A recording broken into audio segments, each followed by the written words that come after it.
Assalamualaikum warahmatullahi wabarakatuh. Salam sejahtera bagi kita semua. Perkenalkan, nama saya Muhammad Memir Sandi dari kelompok 2 sebagai moderator. Untuk pemberian materi yang pertama, Sukma Karasati. Untuk pemberian materi yang kedua, Eva Rosania Citra. Untuk pemberian materi yang ketiga, Siti Jenah. Untuk pemberian materi yang keempat, Hana Pojia. Untuk pemberian materi yang kelima, Nadiatul Hasanah. Kami akan menyampaikan tentang kewirausahaan. Dalam kewirausahaan ada dua aspek penting dalam kewirausahaan, yaitu manajemen pemasaran dan manajemen keuangan. Pada kesempatan kali ini, kita akan membahas tentang manajemen pemasaran dan manajemen keuangan. Untuk itu, mohon didengarkan secara baik-baik dan mohon disimak secara baik-baik. Tanpa berlama-lama lagi, materi yang akan disampaikan langsung oleh saudara-saudara kita. Untuk penjelasan pertama tentang manajemen pemasaran yang akan dijelaskan langsung oleh Saudari Sukma Karasati. Untuk penjelasannya dimohon dipersilahkan. Terima kasih untuk waktu yang diberikan oleh Mas Wahyu. Baik, di sini saya akan menyampaikan ilmu yang menarik, ilmu yang sering kali kalian dengar dan praktikkan dalam kehidupan sehari-hari. Apa itu? Manajemen pemasaran. Secara umum, manajemen pemasaran adalah proses merencanakan, menganalisa, pelaksanaan, dan pengawasan atau mengendalikan kegiatan pemasaran dalam suatu perusahaan supaya dapat tercapainya target atau tujuan perusahaan secara lebih efisien dan efektif. Oke, selanjutnya kita masuk tujuan manajemen pemasaran. Tujuan manajemen pemasaran ada 3. Yang pertama jangka pendek, yang kedua jangka menengah, yang ketiga jangka panjang. Oke, kita akan bahas yang pertama dulu ya. Jangka pendek. Tujuan jangka pendek bagi perusahaan adalah untung secepat mungkin. Artinya dapat menutup semua biaya-biaya produksi yang digunakan dan jika ada kelebihan maka dikatakan laba.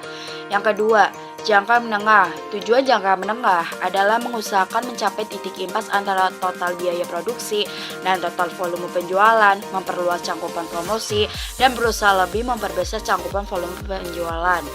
Yang ketiga, jangka panjang. Untuk jangka panjang, perusahaan mempertahankan para pelanggan setia agar tetap loyal dengan produknya, antara lain dengan produk inovatif, kreatif, dan berdaya guna lebih, serta memberikan potongan harga khusus bagi pelanggan.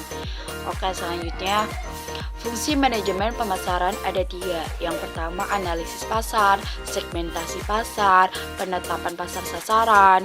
Oke, kita bahas yang pertama, analisis pasar. Tidak semua perusahaan mempunyai bagian marketing dan penjualan yang formal.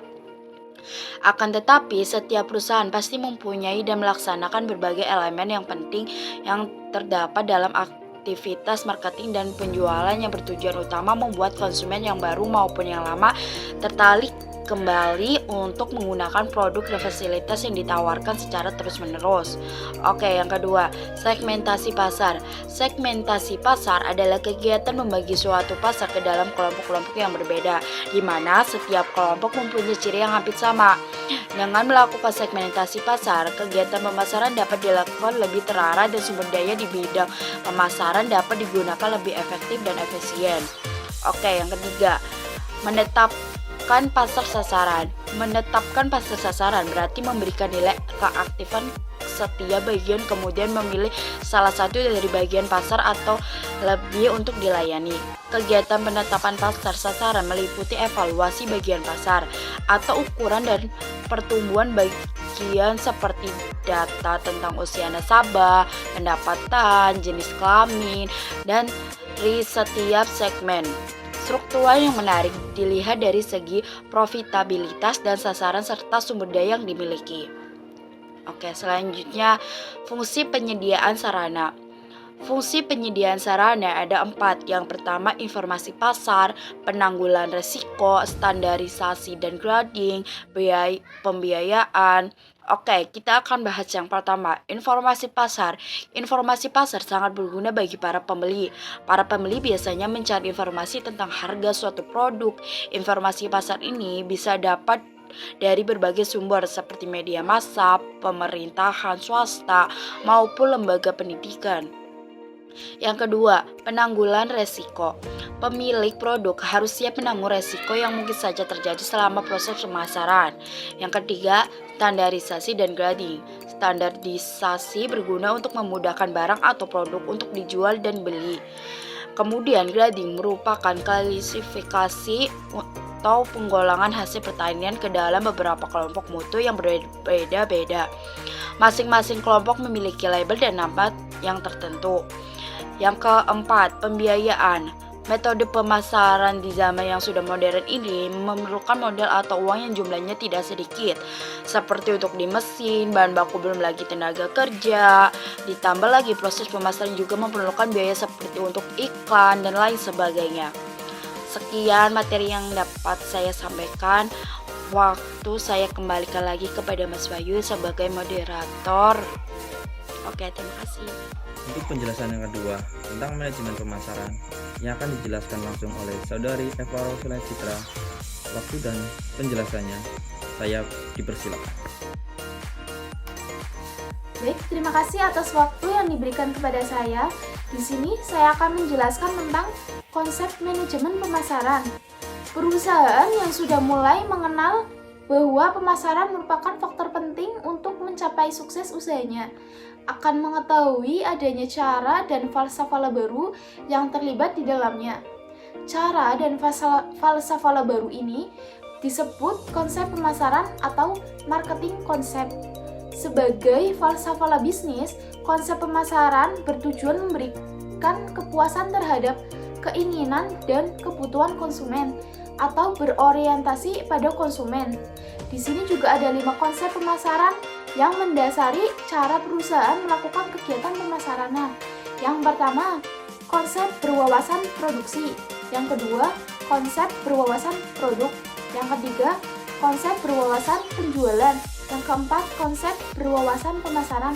Yang kelima, konsep berwawasan pemasaran bermasyarakat. Di sini juga ada strategi manajemen pemasaran. Perencanaan sangat diperlukan untuk mengikuti perkembangan dan menghadapi persaingan yang semakin ketat di masa yang akan datang. Tanpa perencanaan, sebuah organisasi mungkin akan melakukan cara-cara ekstrim untuk menghindari kerugian atau mempertahankan kelangsungan hidupnya. Perencanaan jangka pendek atau dimulai dari 3, 5, 10, atau bahkan 25 tahun biasanya melibatkan peranan dari manajemen puncak atau staf perencanaan khusus.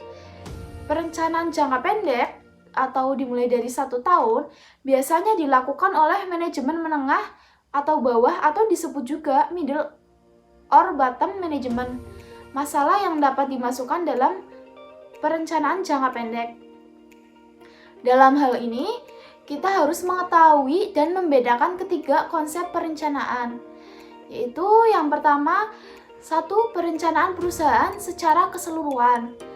Hal ini mencakup penentuan tujuan umum perusahaan dalam jangka panjang dan pengembangan strategi jangka panjang untuk mencapai tujuan tersebut. Tujuan dan strategi jangka panjang ini kemudian menjadi suatu kerangka dasar untuk mengembangkan rencana yang tercakup di dalamnya. Yang kedua, perencanaan pemasaran.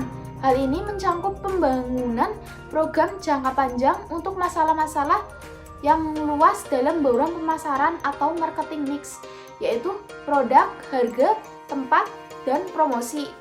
Perencanaan pada masing-masing variabel tersebut harus dikoordinasikan dan ditangani dengan baik, sebab setiap variabel bauran pemasaran selalu saling berinteraksi dengan variabel lainnya. Yang ketiga, rencana pemasaran tahunan. Rencana ini mencerminkan proses perencanaan yang berjalan untuk satu periode waktu. Dalam hal ini, manajemen akan mengembangkan suatu rencana induk yang mencakup kegiatan pemasaran setiap tahunnya. Rencana manajemen pemasaran. Yang pertama, perencanaan adalah sebuah proses menentukan bagaimana suatu organisasi dapat mencapai tujuannya melalui serangkaian aktivitas yang ditujukan pada proses analisa, evaluasi, seleksi di antara kesempatan-kesempatan yang diprediksi terlebih dahulu. Rencana pemasaran adalah bagaimana sebuah organisasi bisnis dapat mencapai tujuan pemasarannya melalui sistem pemasaran yang dibentuk oleh komponen eksternal, internal, umpan balik, dan wirausahawan atau pelaku bisnis. Di sini ada analisa lingkungan dibagi menjadi dua, lingkungan eksternal dan internal. Lingkungan eksternal, lingkungan yang tidak dapat dikendalikan oleh wirausahawan yang meliputi faktor kondisi perekonomian negara dan di dunia, kebudayaan, teknologi, permintaan produk, permasalahan hukum, persaingan bisnis, pasokan bahan baku, dan lainnya. Lingkungan internal, lingkungan yang dapat dikendalikan oleh wirausahawan yang meliputi faktor sumber daya, keuangan, manajemen, pemasok atau supplier, serta sasaran dan tujuan organisasi. Bauran pemasaran terdapat interaksi dari keempat variabel utama dalam sistem pemasaran, yaitu produk dan jasa, penetapan harga, saluran distribusi, dan aktivitas promosi. Keempat bauran pemasaran tersebut secara singkat dijelaskan sebagai berikut. Yang pertama, produk atau produk adalah segala sesuatu yang ditawarkan kepada masyarakat untuk dilihat, dipegang, dibeli, atau dikonsumsi. Yang kedua, price atau harga, yaitu sejumlah uang yang konsumen bayar untuk membeli produk atau mengganti hak milik produk. Yang ketiga, place atau tempat, yaitu kegiatan perusahaan untuk membuat produk yang dihasilkan atau dijual terjangkau dan tersedia bagi pasar sasaran. Tempat meliputi antara lain channel, coverage, assortment, location, inventory, and transport. Yang terakhir, promotion atau promosi dapat diartikan berbagai kegiatan perusahaan untuk mengkomunikasikan dan memperkenalkan produk pada pasar sasaran dengan menggunakan berbagai macam pemasaran seperti melalui teknologi transportasi yang dipasang di bodi dan melalui internet dengan menggunakan media sosial dan juga berbagai jenis lainnya seperti brosur, spanduk, baliho, dan di suatu tempat acara besar dengan bekerja sama untuk bisa mengenalkan produknya. Sekian yang dapat saya jelaskan. Terima kasih atas waktunya. Saya kembalikan lagi waktunya kepada Mas Wahyu sebagai moderator. Untuk penjelasan yang ketiga, yaitu tentang manajemen pemasaran dan manajemen keuangan, yang akan dijelaskan langsung oleh Siti Jena. Dimohon waktu dan penjelasannya. Saya persilahkan. Terima kasih atas waktu yang telah diberikan kesempatan untuk saya. Di sini saya akan menjelaskan fungsi manajemen keuangan. Fungsi manajemen keuangan di sini secara garis besar digambarkan dengan memperhatikan peran dalam organisasi, hubungan dengan ekonomi, dan akuntansi. Aktivitas utama dari manajer keuangan dan peran manajer keuangan dalam manajemen kualitas total organisasi dan fungsi keuangan. Ukuran dan pentingnya fungsi manajemen keuangan tergantung dari besarnya perusahaan, pola perusahaan pada perusahaan kecil maupun besar. Dewan komisaris adalah kelompok yang dipilih oleh pemegang saham perusahaan dan memiliki kekuasaan tertinggi dalam mengarahkan aktivitas perusahaan serta membuat kebijaksanaan umum. Presiden, direktur, atau direktur utama adalah pemimpin perusahaan yang bertanggung jawab untuk operasi perusahaan sehari-hari dalam melaksanakan kebijaksanaan yang dibuat oleh Dewan Komisaris. Sekian materi yang dapat saya sampaikan.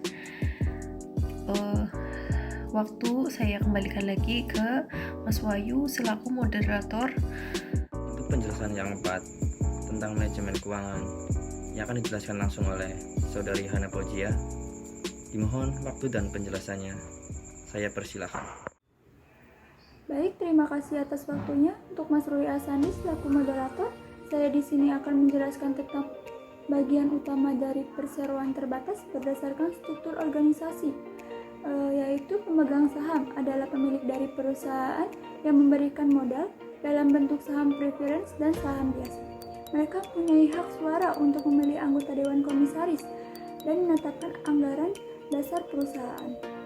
Dewan Komisaris itu adalah kelompok yang dipilih pemegang saham perusahaan dan memiliki kekuasaan tertinggi dalam mengarahkan aktivitas perusahaan serta membuat kebijakan umum.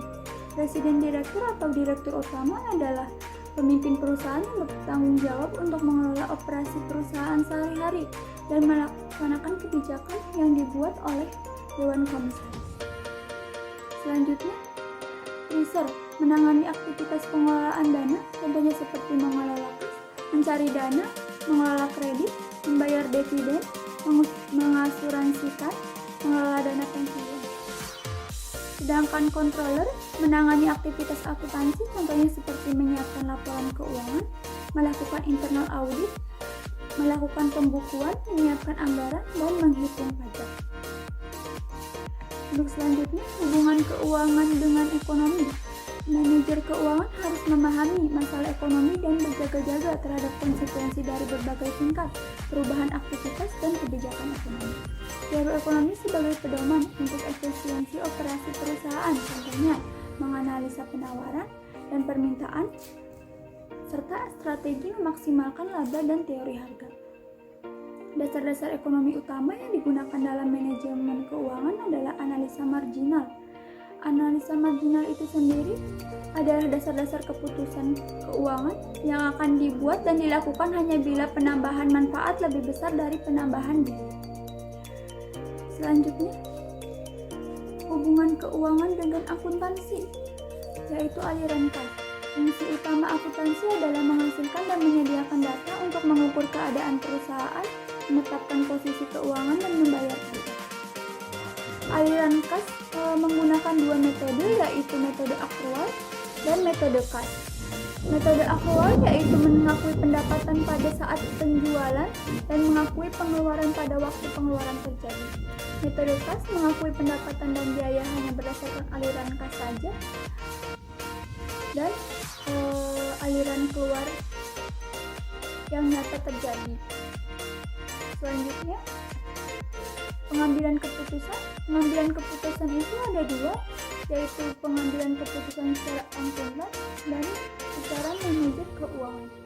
Secara akuntan, yaitu mengumpulkan dan menyajikan data keuangan dan berperan dalam memberikan pengembangan yang konsisten dan kemudahan menginterpretasikan data tentang operasi perusahaan yang lalu, saat ini, dan yang akan mendatang. Sedangkan keputusan manajer keuangan yaitu mengevaluasi laporan akuntan, mengembangkan data tambahan, dan membuat keputusan yang didasarkan atas pemikiran dari pengembalian dan risiko. Data tersebut digunakan setelah ada penyesuaian dan analisa sebagai input yang penting dalam proses pengambilan keputusan. Lanjut, analisa aliran kas perusahaan. Analisa aliran kas perusahaan adalah ringkasan aliran kas untuk suatu periode tertentu, dapat dilakukan untuk mengetahui sejarah aliran kas perusahaan serta mengelola sumber dan menggunakan dalam penggunaan kas atau dana. Aliran kas perusahaan dibagi menjadi tiga, yaitu aliran kas dari aktivitas operasi, aliran kas dari aktivitas investasi, dan aliran kas dari aktivitas pendanaan.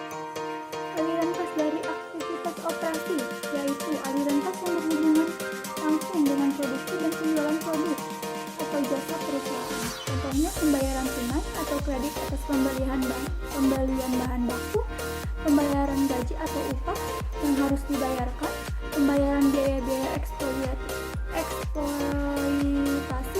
pembayaran biaya operasi, termasuk penutupan dan biaya bunga, dan lain-lain. Aliran kas dari aktivitas investasi, yaitu berhubungan dengan pembelian dan penjualan aktiva tetap maupun investasi pada bisnis lain, di mana pembelian mengakibatkan kas keluar dan transaksi penjualan menghasilkan aliran kas masuk. Contohnya pembayaran kas atas pembelian dan penjualan aktiva tetap dan lain sebagainya. Aliran kas dari aktivitas pendanaan dihasilkan dari pinjaman dan ekuitas. Contohnya, penerimaan kas atau pembayaran atas hutang jangka pendek maupun jangka panjang, penerimaan kas atas penjualan saham, pengeluaran kas atas pembelian kembali saham, dan lain sebagainya. Mungkin itu saja penjelasan dari saya. Saya kembalikan lagi kepada Mas Ruli Afandi selaku moderator. Terima kasih. Untuk penjelasan yang terakhir tentang manajemen keuangan yang akan dijelaskan langsung oleh saudari Nadiatul Hasanah. Mohon waktu dan penjelasannya. Saya dipersilakan. Terima kasih atas waktu yang diberikan kepada saya. Di sini saya akan menjelaskan tentang sumber dan penggunaan dana. Untuk sumber dana sendiri, terdapat laba bersih sesudah pajak, penyusutan dan pembebanan non-kas lainnya bertambah, aktiva berkurang, hutang bertambah, dan penjualan saham. Sedangkan penggunaan dana, terdapat rugi, penyusutan dan pembebanan non-kas lainnya berkurang, aktiva bertambah, hutang berkurang, pembelian kembali saham, dan pembayaran dividen. Selanjutnya, saya akan menjelaskan tentang laporan tahunan. Laporan tahunan sendiri adalah laporan yang diterbitkan setiap tahun oleh perusahaan kepada para pemegang saham. Laporan ini berisi tentang laporan keuangan dan opini manajemen atas operasi perusahaan selama tahun lalu dan prospek perusahaan di masa depan. Dua informasi yang disajikan dalam annual report. Yang pertama, bagian verbal yang menguraikan hasil operasi perusahaan selama 1 tahun lalu dan membahas perkembangan baru yang akan mempengaruhi operasi perusahaan di masa depan. Yang kedua, laporan kuantitatif atau keuangan yang terdiri dari neraca, laporan laba rugi, laporan laba ditahan, dan laporan arus kas. Beberapa keterangan 1. Kas dan aktiva lainnya. Yang pertama, kas adalah nilai aktual dari uang. Yang kedua, sekuritas dapat dikonversi dalam kas dalam jangka sangat pendek dan dilaporkan bersama-sama dengan kas. Yang ketiga, piutang adalah tagihan kepada pihak lain yang berutang kepada perusahaan. Yang keempat, persediaan adalah jumlah uang yang diinvestasikan perusahaan dalam bahan baku, bahan dalam proses, dan barang jadi yang tersedia untuk dijual. Yang kelima, pabrik dan peralatan adalah nilai pembelian barang dikurangi akumulasi penyusutan. Beberapa keterangan 2. Yang pertama, saham preferen adalah gabungan antara saham biasa dan hutang. Dividen saham preferen adalah tetap, atau pemegang saham preferen tidak akan memperoleh tambahan dividen walaupun laba perusahaan meningkat. Yang kedua, laba ditahan akan bertambah jika perusahaan menahan sebagian laba dan tidak membayarkan semua laba sebagai dividen. Yang ketiga, persediaan dapat menggunakan metode FIFO dan LIFO. Yang keempat, jika menggunakan metode FIFO akan menghasilkan nilai persediaan yang lebih tinggi pada saat harga cenderung naik karena menjual persediaan lama yang lebih murah dan menyimpan persediaan baru yang lebih mahal. Yang kelima, neraca akan berubah setiap hari pada saat persediaan bertambah atau berkurang. Aktiva akan tetap dibeli dan dihentikan penggunaannya pada saat pinjaman bank meningkat atau menurun. Sekian yang dapat saya sampaikan. Selebihnya saya akan kembalikan kepada Mas Wahyu sebagai moderator. Terima kasih kepada teman-teman yang telah menyampaikan presentasi dan penjelasannya. Bila ada penjelasan materi yang kurang pas, saya mewakili dari kelompok 2. Mohon maaf sebesar-besarnya dari saya dan teman-teman saya. Saya ucapkan terima kasih. Wassalamualaikum warahmatullahi wabarakatuh.